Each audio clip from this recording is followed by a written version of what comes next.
Momento de reflexão. E a minha mensagem de hoje, na temática, eu quero trazer descongelado.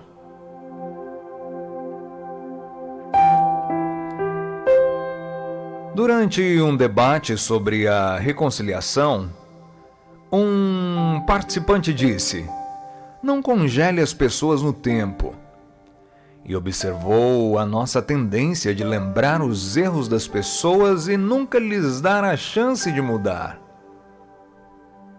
Na vida de Pedro, há muitos momentos em que Deus poderia tê-lo congelado, mas não fez. Esse discípulo impulsivo corrigiu Jesus, recebendo dura repreensão do Senhor. Negou a Cristo para mais tarde ser restaurado. E uma vez colaborou com divisões raciais dentro da igreja. Essa questão surgiu quando Pedro se separou dos gentios, após ter associado livremente com eles. Mas chegaram judeus que insistiam na necessidade de circuncisão dos cristãos e Pedro passou a evitar os gentios não circuncidados, sinalizando uma volta perigosa à lei de Moisés. Paulo chamou esse comportamento de hipocrisia. A questão foi resolvida com a confrontação corajosa de Paulo. Pedro voltou a servir a Deus no belo espírito de unidade que Ele quer para nós. Ninguém precisa ficar congelado em seus piores momentos. Na graça de Deus podemos nos envolver e aprender uns com os outros, confrontarmos-nos quando necessário e crescermos juntos em seu amor. Se confrontarmos alguém, devemos ter um objetivo: a restauração, e não o constrangimento.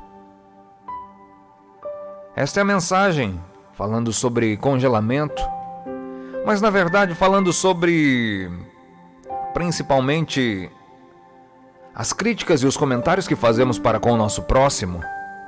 O nosso texto ele é bem direto em dizer que, às vezes, congelamos as pessoas por tais atitudes que elas cometem.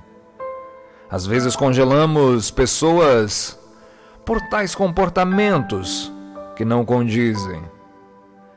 E o nosso texto ele é bem claro no que diz respeito à amizade, no que diz respeito ao companheirismo. Paulo e Pedro, ambos pregadores, propagadores do Evangelho, porém tiveram suas divergências, tiveram seus momentos de confrontamento, como diz aqui o nosso texto, e como diz a Bíblia, como você, bom conhecedor, sabe.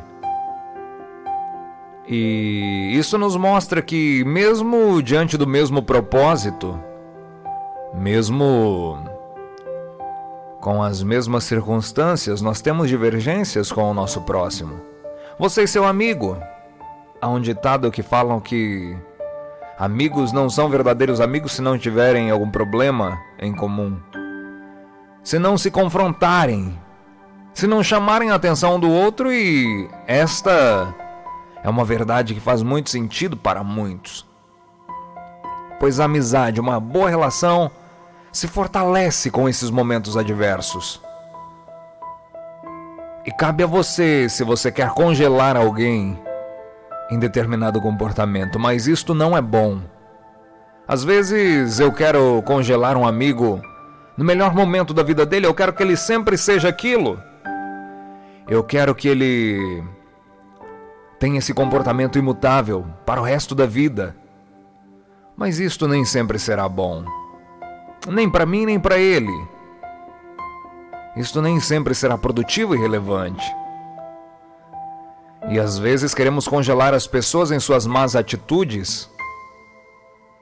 O nosso inimigo mesmo, ou a pessoa que consideramos os nossos inimigos, ou pessoas às quais não gostamos, e quando elas cometem um erro, quando elas se perdem na direção, nós queremos congelar elas nesse estado, para que elas sempre possam estar envergonhadas, para que elas sempre possam estar debilitadas. E esse é um pensamento errado que temos. Não devemos querer congelar ninguém, nem em seu melhor momento e nem no seu pior momento também. Porque esses altos e baixos da vida, eles fazem parte, nos fazem crescer. Se você se relaciona com pessoas que acerta e erra, isto gera em você crescimento, isto gera em você maturidade, porque você vai aprender com os erros e com os acertos dele também. Se uma pessoa está caminhando pela rua, tem um buraco e ela não vê, você está observando ela. De repente ela pisa naquele buraco, torce o pé e cai. Você não vai querer passar pela mesma experiência que ela. Você sabe que ali tem um buraco e que é perigoso, você pode torcer o seu pé e cair também. Você vai evitar. Se tem uma pessoa que você tem um relacionamento ou que você observa que tomou uma decisão que levou essa pessoa ao sucesso, a partir do momento que uma decisão similar tiver à sua frente, você vai querer tomar essa decisão porque você viu uma pessoa tomando uma decisão parecida e as coisas dando certo.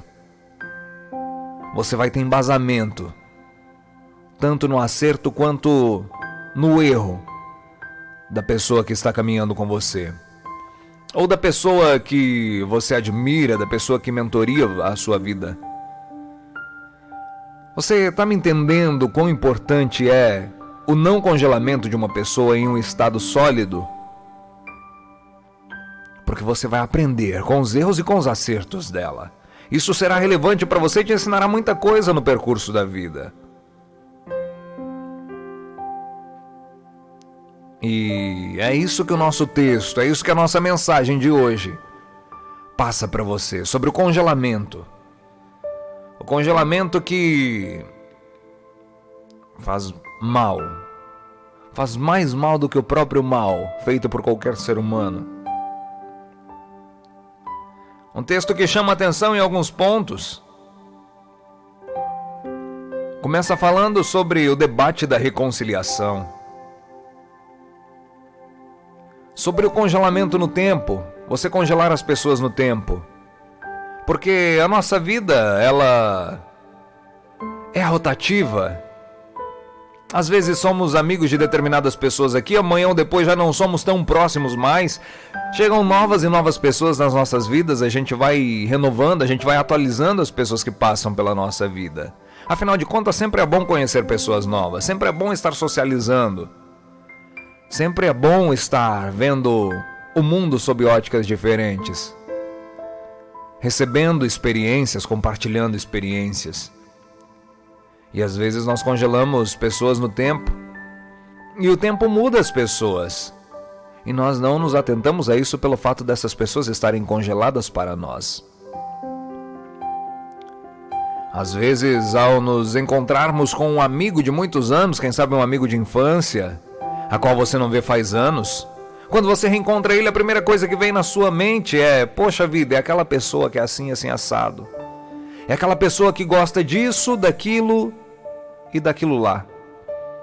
E nem sempre é assim. Porque as pessoas mudam, o tempo muda as pessoas.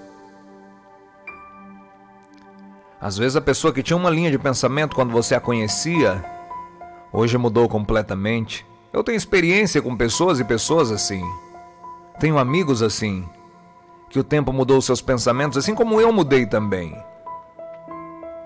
Tem muita coisa que lá atrás eu pensava de uma maneira que amigos meus que me conheceram e perderam contato, que não nos vemos ou não conversamos faz tempo, se reencontrar comigo hoje vai se deparar com uma pessoa muito diferente.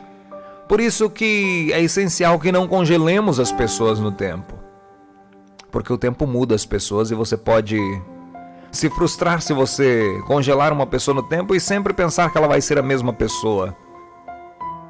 Porque as coisas mudam, o tempo passa, as pessoas mudam, os pensamentos mudam, o caráter é mutável, a personalidade muda.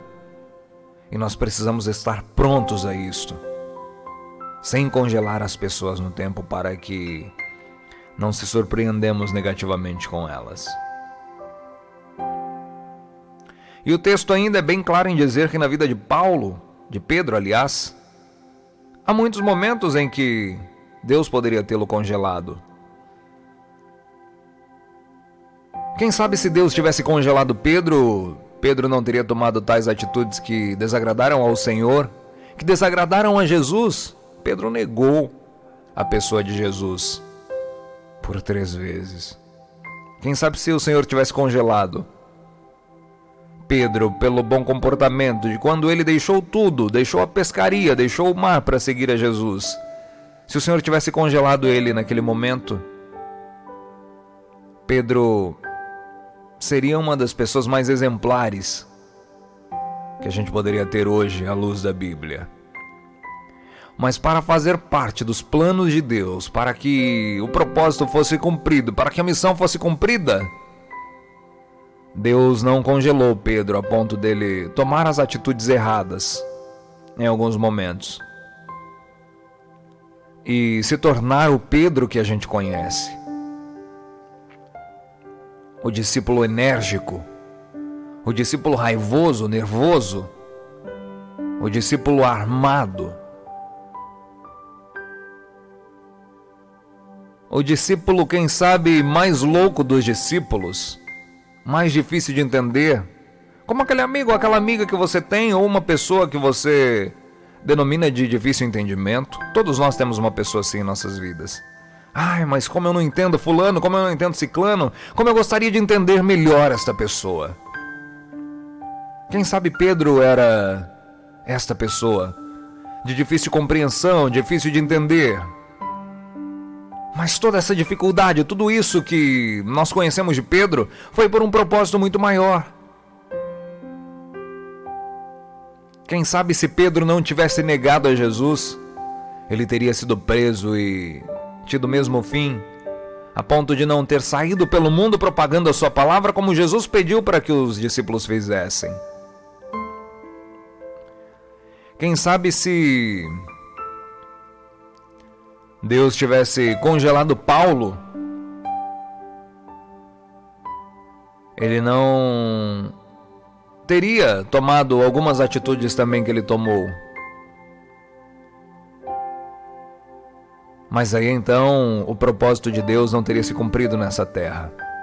Você está entendendo que às vezes o não congelamento de determinada pessoa e a dificuldade em como você vê essa pessoa pode ser um propósito de Deus para a sua vida e para a vida de todas as pessoas envolvidas com essa pessoa de difícil relação?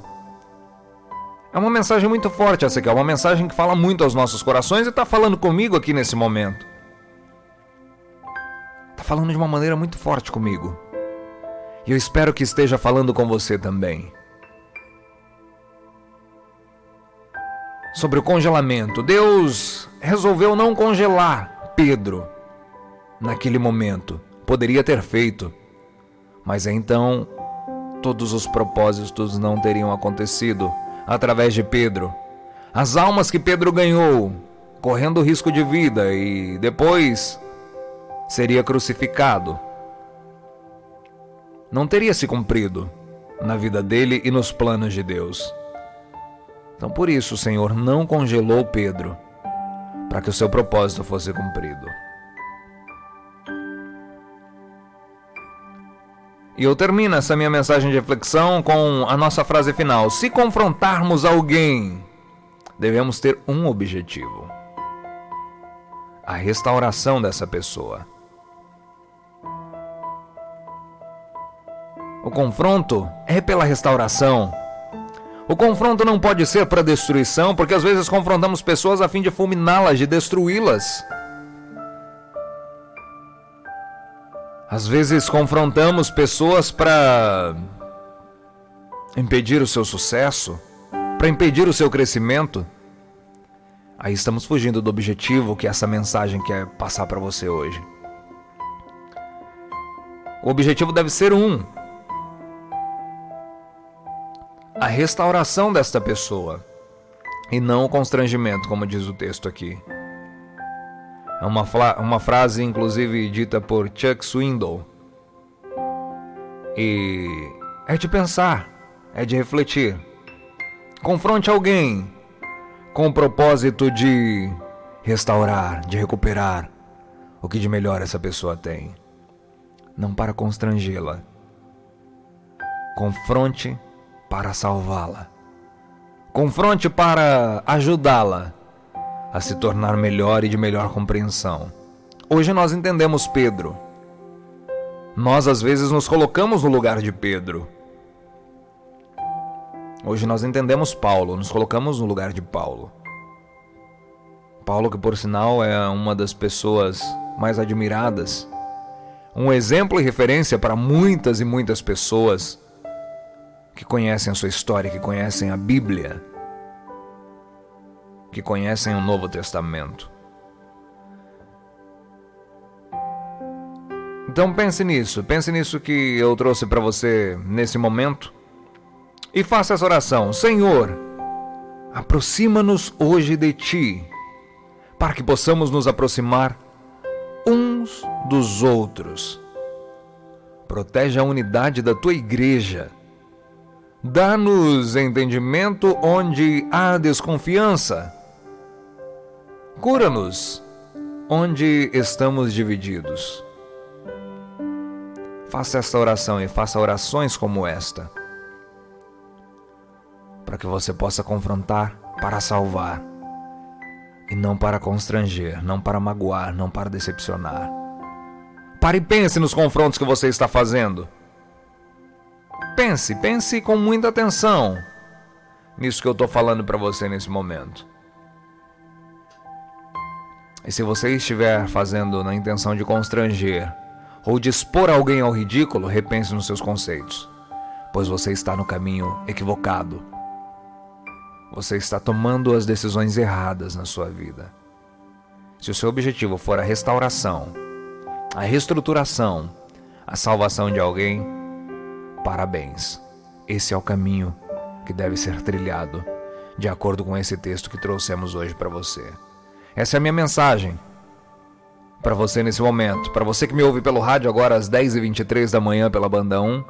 E para você que me assiste aqui pelo YouTube, através do nosso canal de comunicação que leva quase todos os dias uma mensagem para sua reflexão, para você pensar um pouquinho mais nos seus conceitos e em como você tem se comportado diante desse mundo tão cruel e injusto. E eu espero que esta palavra, essa mensagem possa ter falado ao seu coração nesta manhã. Que Deus abençoe a sua vida e tenha um ótimo dia.